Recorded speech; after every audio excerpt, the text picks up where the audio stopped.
Rain lashed against the windows of the Starlight Diner.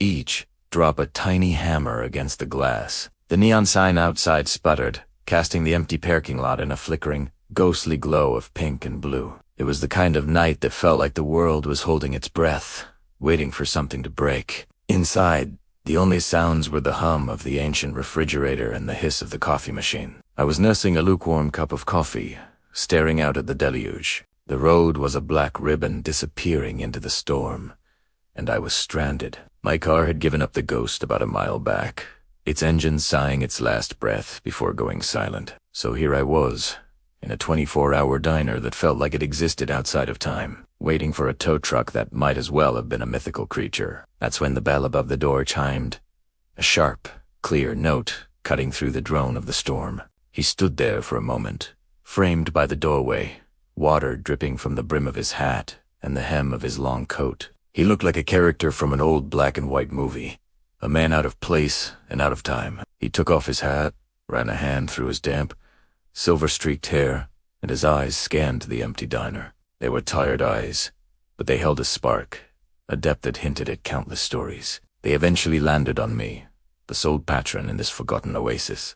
He gave a small, weary smile and walked over to the counter, taking the stool 2 seats down from me. The waitress, a woman named Flo, who moved with the slow, deliberate pace of someone who is a senegal, ambled over.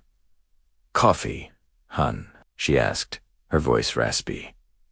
"Please," he said, his voice a low, pleasant rumble. "Black."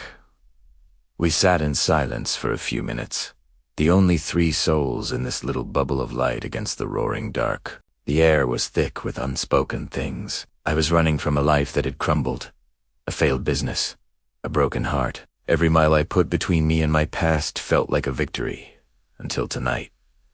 Tonight, I just felt lost. "Nasty night," he finally said, his gaze fixed on the swirling rain outside. "Tell me about it," I replied, swirling the dregs of my coffee. "My car decided to become a permanent roadside attraction."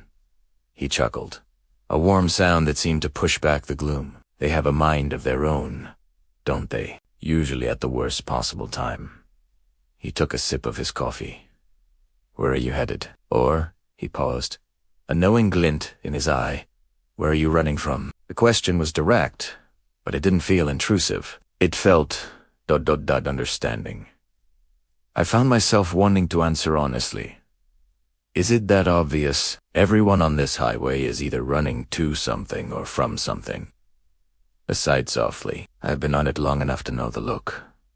He turned on his stool to face me more directly. "I'm Arthur, by the way." "Leo?" I said, offering a hand. His grip was firm, his hand calloused, the hand of a man who had worked, who had lived. "So, Leo," Arthur continued, his voice gentle, "what's the story?" And just like that, the dam broke.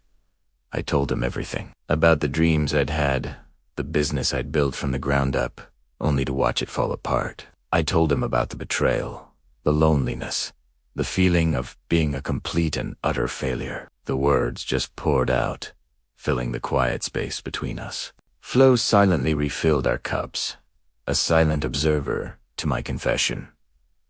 Arthur listened. He didn't interrupt, didn't offer cheap platitudes. He just listened, his eyes holding mine, offering a kind of quiet solidarity I hadn't realized I was starving for. When I finally ran out of words, my voice hoarse, I felt strangely empty, but also lighter. "Sounds to me," Arthur said after a long silence, "like you're confusing a chapter for the whole book." He took another sip of coffee. "Failure isn't the opposite of success. It's a part of it. It's the tuition you pay for experience. You lost your business, sure. But look at what you learned. Look at the grit you gained. That's not something you can buy, Leo. That's something you earn." His words were simple, but they hit me with the force of a revelation. All this time, I'd been seeing my journey as a straight line that had abruptly ended. Arthur was showing me it was more like a winding road, with detours and setbacks that were part of the map, not signs that I was lost. "I used to be a musician," he went on, a wistful look on his face. "Played guitar in smoky bars from coast to coast. Thought I was going to be the next big thing. And for a minute, I almost was. Had a record deal on the table, a tour lined up. He looked down at his hands. Then I got into an accident, a bad one. Messed up my hand, couldn't play the way I used to. My heart sank for him. I'm so sorry. He waved a dismissive hand, but his eyes told a different story. For a long time, I was just like you, angry, lost. I thought my life was over. The one thing that defined me was gone. He gestured around the diner.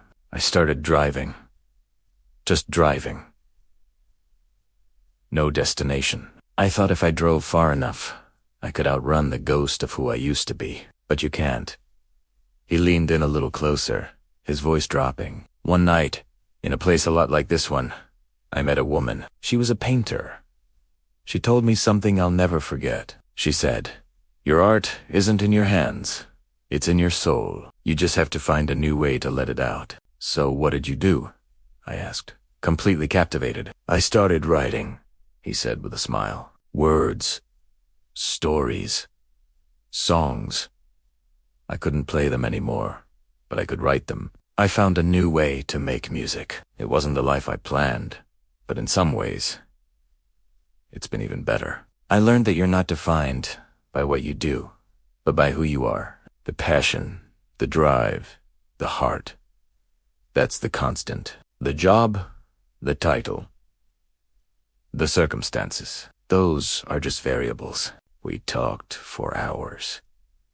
The storm raged outside, but inside the Starlight Diner, a strange calm had settled. Arthur shared stories of the road, of the people he'd met, the lessons he'd learned. He was a philosopher of the asphalt, a sage of the scenic route. He didn't give me a map, but he helped me find my compass again. As the first hints of dawn began to paint the dark sky in shades of gray and purple, the headlights of a tow truck finally cut through the rain. My ride had arrived. I stood up, feeling a pang of reluctance. I didn't want this conversation, this moment, to end. "Arthur," I started, not sure how to thank him. He just smiled and stood as well, placing a few bills on the counter for the coffee. "The road's a funny thing, Leo.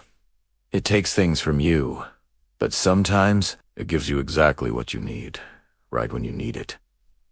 He extended his hand again. "Don't be afraid of the detours. Sometimes they lead to the most beautiful destinations." I shook his hand, a deep sense of gratitude welling up inside me. "Thank you, Arthur, for everything. Just paying it forward," he said with a wink. I walked out of the diner and into the cool, rain-washed morning.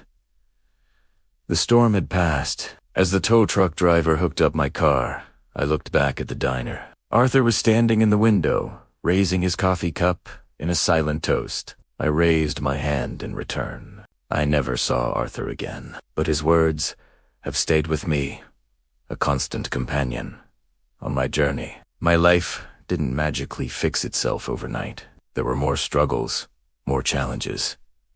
But something fundamental had shifted in me that night. I stopped running from my past and started building toward a new future, one brick at a time. I realized that the end of one road is often just the beginning of another, and sometimes all it takes is a cup of coffee with a stranger in a storm to help you see the way. Thanks for listening to my story. If you've ever felt lost on your own highway of life, remember that every detour has a purpose. Don't forget to like this video and subscribe for more stories from the road. Until next time, travel safe.